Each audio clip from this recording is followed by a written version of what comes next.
It is my honor to introduce Dr. Cynthia Finney, President of the Coweta NAACP unit. Dr. Finney will share information about our local unit and introduce the presenters, Attorney Christina Joseph and Dr. Rebecca Gibson, who are co-chairs of our NAACP Education Committee. They will share information about our Black students' performance on the Georgia Milestones Assessment System. Dr. Cynthia Finney, PT and DPT, is a native of Newnan. Dr. Finney is the Director of Rehabilitation Services at Piedmont Newnan Hospital, where she has been employed for the past 30 years.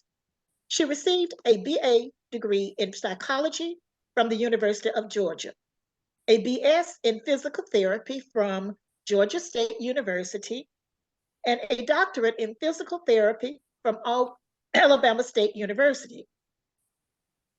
Dr. Finney believes in the power of positive engagement with youth and the community, as exhibited by her involvement in professional and civic organizations. She is a member of the American Physical Therapy Association, the NAACP, where she serves as president of the Coweta County branch, the Newnan chapter of Continental Societies Incorporated, and Phi Phi Omega chapter of Alpha Kappa Alpha Sorority Incorporated, where she is a charter member and has served as the first president. She currently serves as chair of the board for the Boys and Girls Club of Metro Atlanta, Newnan Coweta, and Howard Warner clubs, the Successful Kids Learning Solutions, and Central Education Center, and the Central Education Center. She is a former commissioner for the Farmer Street Cemetery. Dr. Finney contributes her success to the positive input from her family, physical therapy mentors, as well as the many people who are really too many to list from the community. She is a proud mother of Katrina and Maximilian and grandmother of Kendra Couture. Dr. Finney.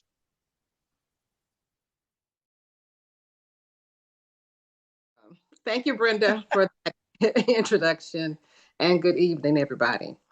I want to say thank you to Neweta for inviting the Coweta County NAACP representatives to participate on your Women's History program. In February, we celebrated our 115th Founders Day of the NAACP, and you've already highlighted two of our founders, Ida B. Wells Barnett and Mary Church Terrell, but we also had another woman who was a founder, and that was Mary White Overton, which shows Mary White Overton was a white female, but the NAACP was founded with a diverse group of people, with the majority of them at that time actually being white people. The NAACP was created to address racial injustice as a response to the horrific violence and specifically lynching of Black people. Ironically, today we are still fighting racial injustice and inequality. The NAACP is the largest and the oldest, the baddest and the boldest, the most loved and most hated, the most feared and revered, the most cussed and discussed civil rights organization in America. The Coweta County branch of the NAACP has been supporting Black residents of Coweta County for over 20 years.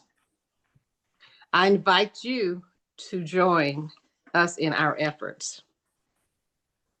Our branch has several committees that align with our national committees. And tonight, our education committee is being highlighted, and you will have a presentation by Christina and Rebecca Gibson, our co-chairs. Rebecca and Thank Christina. you very much. Thank you, Dr. Finney, for that introduction. And thank you, Ms. Brenda, for inviting us to speak today. You can still see it, right? I'll make sure I'm not having any technical issues. Got it. Okay, thank you so much. Good evening. The Education Committee of the Coweta County branch of the NAACP, we meet on a monthly basis. We have several initiatives that we are working on. But last year, we started digging into specifically Black student performance on the Georgia Milestone Test. We have had a lot of spirited, passionate debate about some of the findings that we've seen in the data regarding Black student performance. And we are working on sharing that information with community organizations who might be interested in helping our Black students improve on their performance.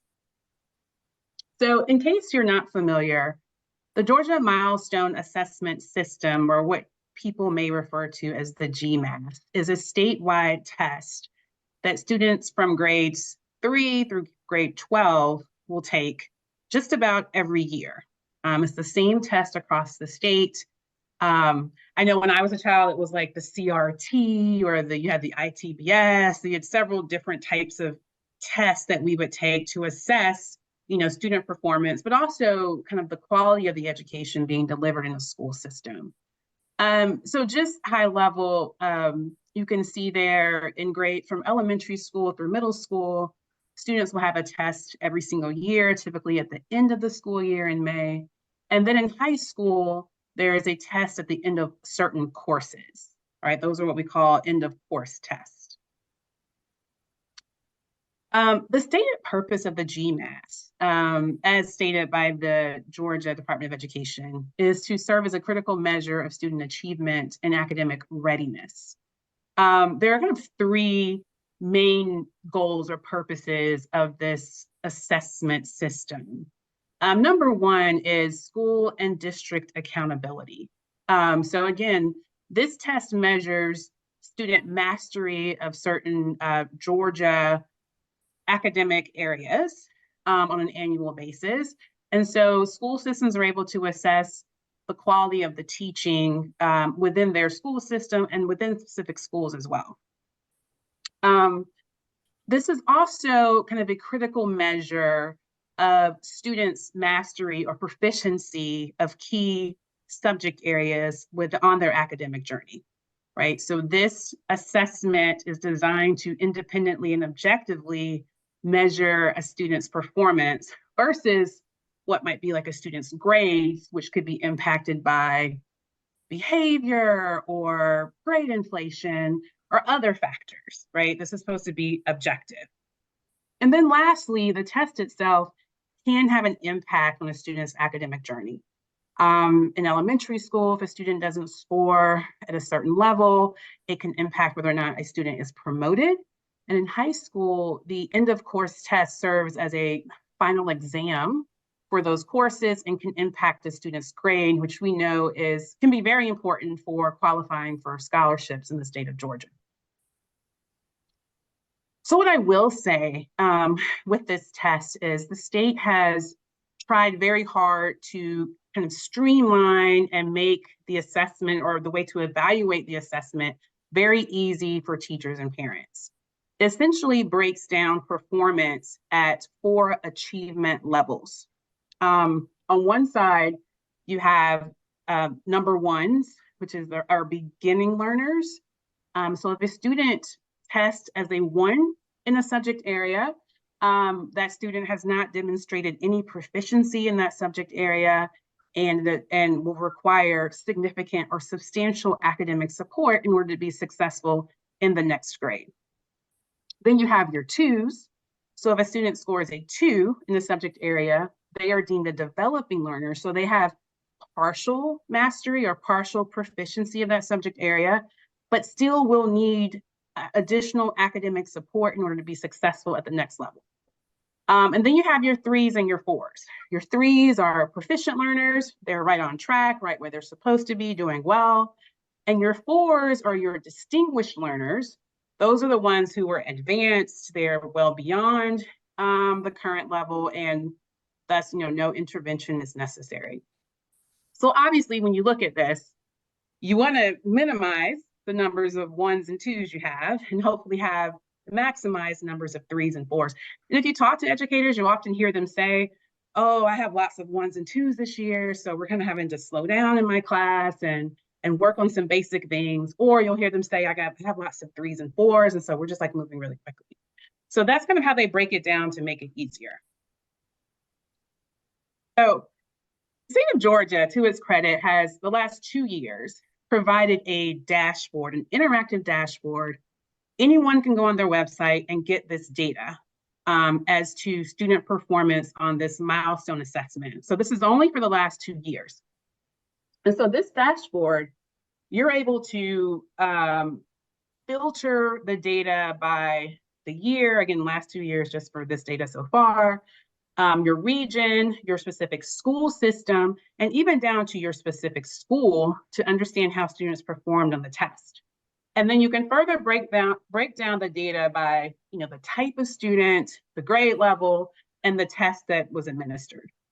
So in this case, if you look at this dashboard, I've selected that, I want to understand from a race and ethnicity standpoint, how 3rd graders in the state of Georgia performed on the English language arts portion of the GMAS. So here are all the various breakdowns for ethnicity. You have your Asians, Black, Hispanic, Native American, white, and then we have this kind of catch-all multiracial. And as you can see here, for the state of Georgia, 3rd grade English language arts, over 70% of the students who took this test are below proficiency in English language arts. All right, over 70%. And you can see how that compares to other ethnic groups, including those ethnic groups where English, for many of them, is likely not their first language. So that's kind of what the dashboard looks like. It's at this link. Anyone who's curious about your individual schools within Coweta County, I encourage you to go look at those and see kind of what their performance had, how they performed on the test. So now I want to pivot to Black student performance in Coweta County last year on the GMAS.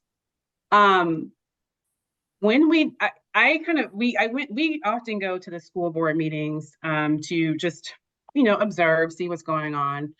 And after, when these test results were published, there was a report at the school board that was all rosy, like, hey, Coweta County's doing okay. We're rebounding after COVID. Things are going well, we're on track. I was like, well, let me see if that's actually the case for our Black students. And so I went and drilled down on this data. And what I found and what I presented to the education committee was somewhat alarming to us. And this is what kind of triggered a lot of discussion.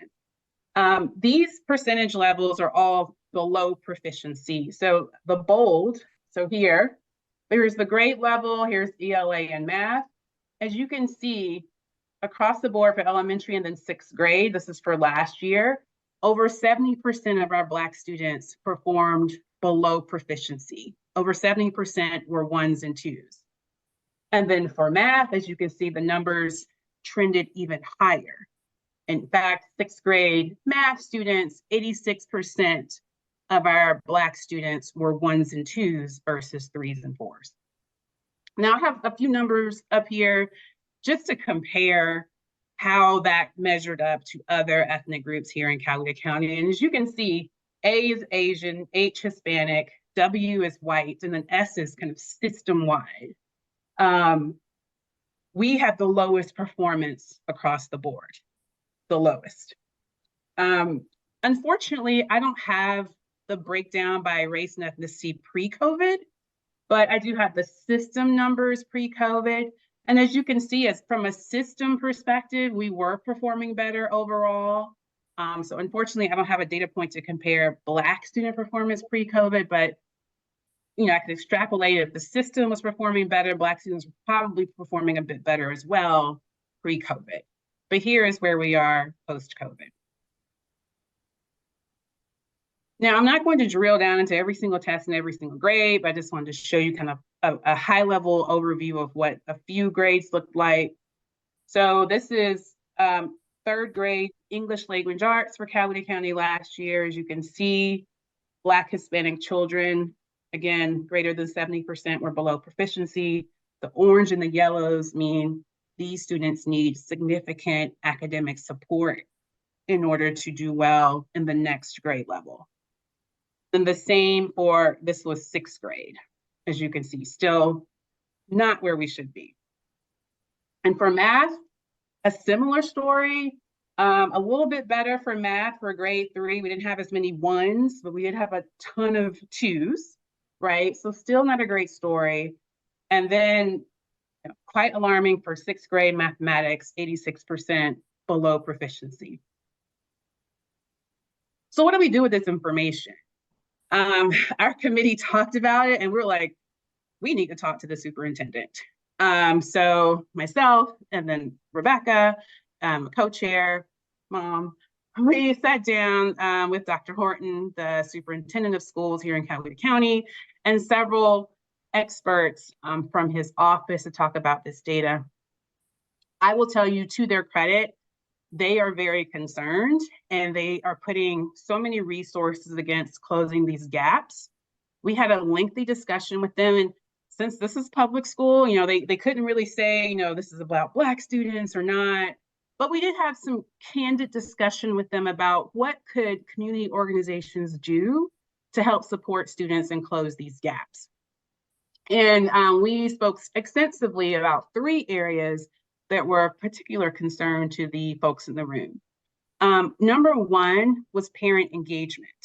And what they said was like, look, we can spend all this money on free tutoring, on workshops, on, meetings with these children to try to help them.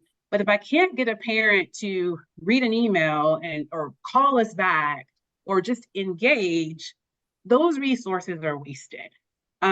So, they were very transparent in the fact that they needed help engaging with our parents in our community. I will tell you just anecdotally, when just last year, my son was in elementary school, there was a GMAT prep session after school for parents to come and ask questions. The cafeteria was full. I was the only Black parent in the school, in a very diverse school.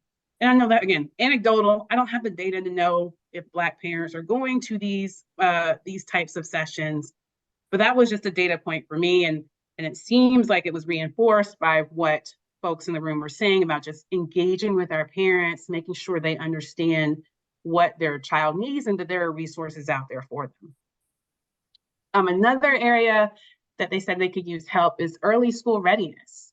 They said we have kindergartners showing up, not having done pre-K, but not just that, right? Kindergartners show up who aren't potty trained, who are nonverbal, who are not accustomed to any type of structure.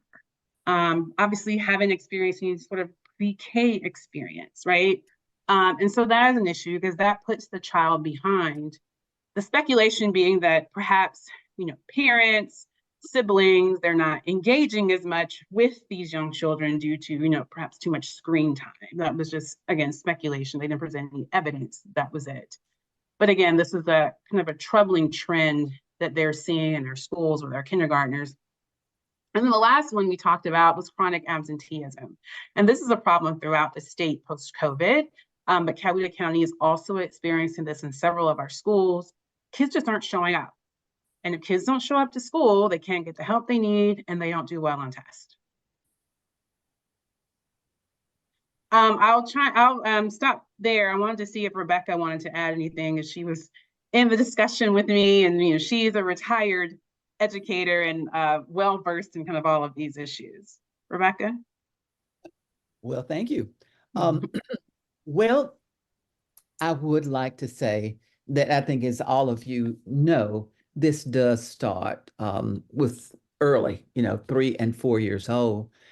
We did have experience.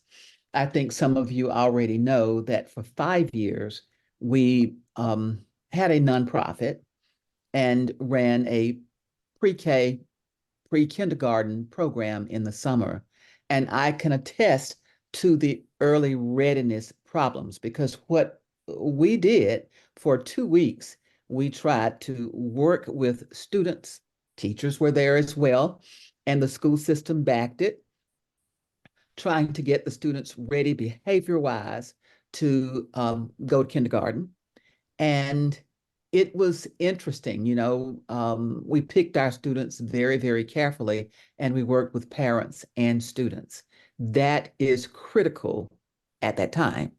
The teachers were very, very interested. Everybody came to work without pay, just to teach them how to do certain things like walk in a line and skip, and then talk to the parents about getting the children to bed on time. And I always have to say, the one thing that always stood out with me was the lady who called in and said, "Y'all are not picking up my child." And I said, the bus went back by your house, but you still didn't pick up my child. And I'm going to have to stop him from coming because you're overlooking him. And I came to find out that the mother did not understand that she had to stand outside so the bus driver could see the child and stop to pick the child up. So for that particular mother, it was very, very important that she know this before school opened. So there are issues that you never really think about. So many issues that our parents have that, well, we can address in certain ways, but sometimes, just one small group, we look at it and you say, this is just insurmountable. But with what's happening tonight and what we would like to do and partner, I think we can make a difference. We have to. There is no choice. We have to make a difference. That's it. Okay, great. Thank you. So yes, a lot of passion around these topics. This is a starting point. Like Rebecca said, what we discussed with Ms. Brenda is starting first with a public awareness campaign, just really about GMAS. I will tell you again, as a parent and who has a child in public school here in Coweta County, you have to stay engaged, right? You got to answer email, you got to check newsletters, you got to make phone calls, you got to have parent-teacher conferences. If you don't, you end up missing a lot. And what I learned is it's very easy to miss your students' GMAS scores. And I suspect many people don't even know how their child performed on this test. I had to actually go ask for my child's scores. Teachers say they send them home with the child. Obviously, things get lost on the way. So I had to go make a special request for my child's scores. And so that's really would be my first recommendation to anyone who has child, grandchild, niece, nephew in Coweta Public Schools. Ask where that child is on their GMAS. Are they a 1, are they a 2, or a 3, or a 4? If they're a 1 or a 2, you got to figure out what extra help this child needs. And what you have to be clear on is, I think the blind spot is sometimes is your child may make, all A's or B's, or just passing everything, right? Because grades are different from the GMAS. My child was making all A's and B's, but I was not satisfied with his scores on the GMAS, and we had to work on that, right? And so, there's grades, because again, there's grade inflation, there are other factors that go into grades. GMAS is the objective. How much has your child mastered? How proficient is your child? And that's what we want to look at. I would also say engage in school resources. I know that several schools are offering after school workshops, clinics on preparing for the GMAS. Obviously in class, there is GMAS prep. This information comes through in emails and newsletters. We got to check them. So it's just critical to stay engaged with your school. There are also free resources on the Georgia Department of Education website. There are sample tests. You can log on and get familiar, comfortable with the format of the test. Your child can, I should say. There's a study guide. There are instructions.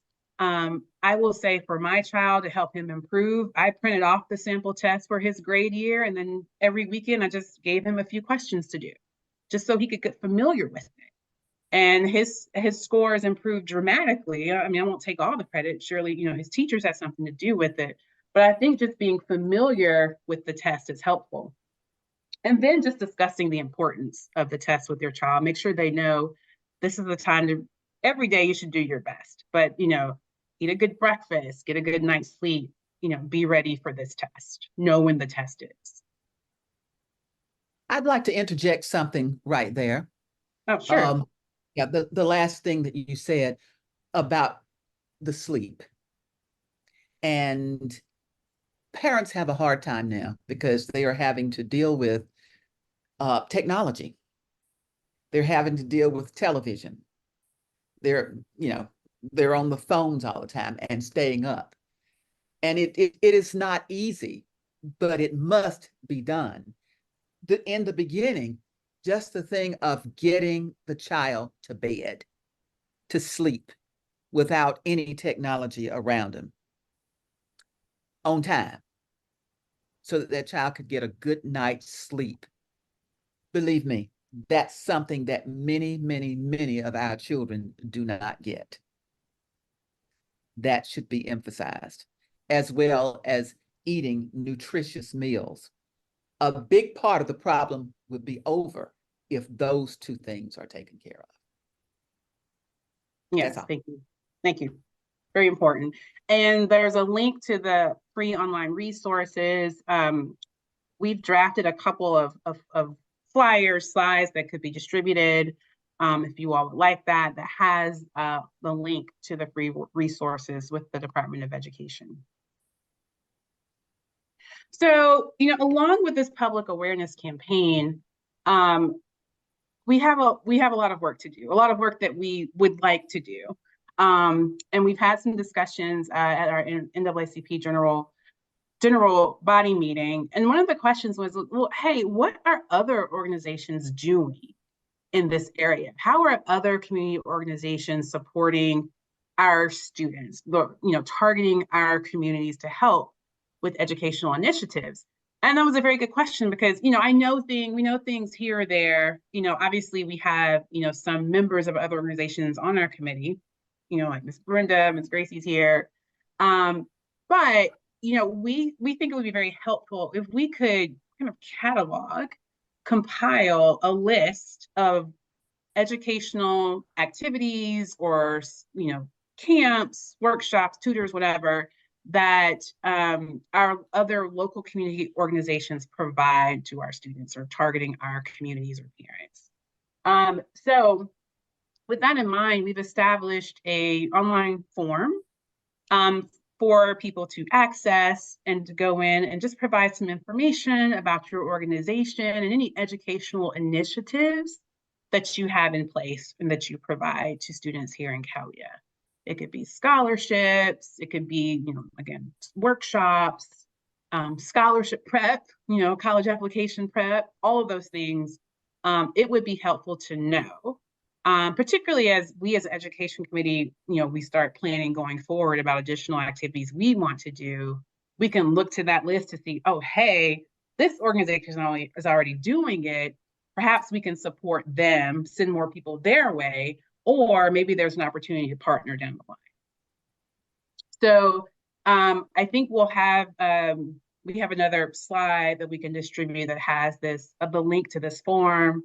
There's also a QRC here if you would like to access it on the screen. But we're asking for that information to be completed by May 1st. NAACP, we would compile the list, and then interested parties, we'd be happy to share that list with you. And then just a quick plug about the Education Committee. We meet on the second Thursday of each month at 6:30. Our meetings are virtual. We do offer a scholarship of $2,000. Those applications are now open. Please let us know if you would like more information. That application does close April 1st. That is for seniors in Coweta County high schools. We also have a summer program called Ready, Set, Succeed. We love to debate educational issues at our meetings, and we just offer overall camaraderie as a group. So anyone interested in joining the Coweta NAACP or the Coweta NAACP Education Committee, please let us know. Great. That is our presentation. I know we're up on time, but happy to take any questions if there are any. I would like to ask Becky, how many students you all worked with the summer program that you had for 5 years? How many were you able to serve? 25 to 30. Now, keep in mind that that was over 25 to 30. and we engaged the school system. We had bus service, and we engaged teachers who came for no pay because they wanted to see the children who were going to be in their classes and get a good read on those. So it was a great program, I have to say. And the school system did adopt it into their school improvement plan. Now, what's happened after that, I hadn't been involved in that. But I can say they're trying, but probably not like us. We actually went to the neighborhoods. We actually engaged with people and actually, hey, why is your child not here? Well, he overslept. Well, get him up. We'll get the bus driver to go back out there and get him. You know, those were those kinds of hands-on things. And I have to say the kids were more ready for school and the teachers were ready for them to come to school. So yes, we served breakfast, they had take-home lunches and everything, yeah. Okay, thank you. Because I've said something to you all too about the Head Start program in Coweta County. We lost some slots a few years ago, but Head Start targets your children. They work with parents also. It's important to get some kind of preschool education before starting with the public school curriculum that is out of sight. I mean, they work with the whole child in the context of the whole family. And they have, I know, at least what, 40 or 50 slots, maybe? I've got to check on that, but this has been going on with Head Start in this county for years. And I'm hoping that in the midst of all of the things that are happening with our kids, that we can somehow maybe advocate for even more slots. I don't know all of the facts behind why we lost so many, but maybe in the long run, we will be able to get more of those preschool slots because that is very helpful. And they train parents to really work with the children and they talk about the importance of it. They do the health, the mental health, everything with Head Start. So maybe that is one thing that we can tap into, another resource, at least get the community action agencies on the list. And they were invited, and a lot of people were invited, but I see that a lot of them did not come. But I want to thank you and Christina and Dr. Finney for coming on tonight to give us this special presentation. This was impressive. It was a very impressive overview and analysis of how our Black students are performing on the Georgia Milestone Assessment System. And we want to work with you from Neweta. We really want to elevate the importance of this issue.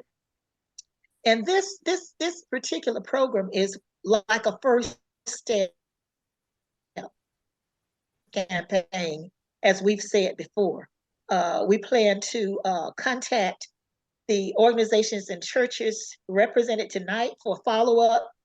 And we hope to also contact those that were on the list to, to still keep them on the list and to solicit their services and their input also. And we're hoping over time that working with the NAACP that we can grow this list together so that we will know exactly who we have in the county that work with our parents of school-age children and our school-age children. And with that, I'd like to say that we've got a poll set up, and Nikki at this time maybe can give to complete this poll, because this will also help the NAACP know who is doing something. We don't know Number what. one, is your group, organization, or church working with school-age children and or parents of school-age children? And you will simply click there, yes or no. And then the second question is, will your group participate in the NAACP Neweta efforts to bring this issue to the attention of Black communities? And again, you will select yes or no. The third question is a fill in the blank. And so you would just type in the name of your group. So if it is a club, you can just put in Neweta Club, but it will be able to help measure what are the organizations that are participating in this presentation today. So you should be able to see the results now.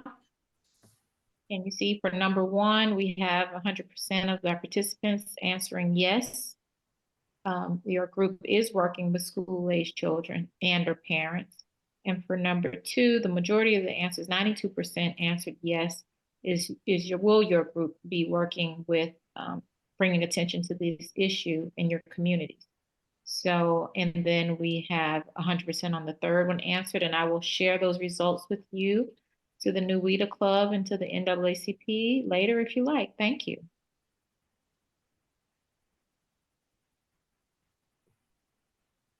Thank you, Nikki, and thank all of you for participating in the poll.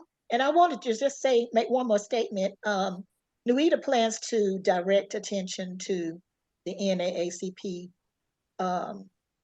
Georgia Milestone Assessment System Initiative and we are hoping that we can implement our Black Awareness Pageant starting in 2025, and we're starting some activities in 24 to lead toward that. But we have an education component for the Black Awareness Pageant, where we have tests, we have a study guide, and all of that. And it would be easy for us to incorporate some things that will direct attention to both the contestants in the Black Awareness Pageant as well as their parents. We can easily do that. And that's one of the things that we can do in our continued programming. We don't have to, let's say, try anything brand new, but we can integrate it into the programming that we already have. And that's what we're hoping that some of the other community organizations and perhaps even churches to do those things to bring attention to this issue. And we want to make sure that the NAACP's brand is strong in the county, and hopefully everybody will participate. There will be follow-up activities, and we hope that you all will go online and complete the form that Christina has prepared for you.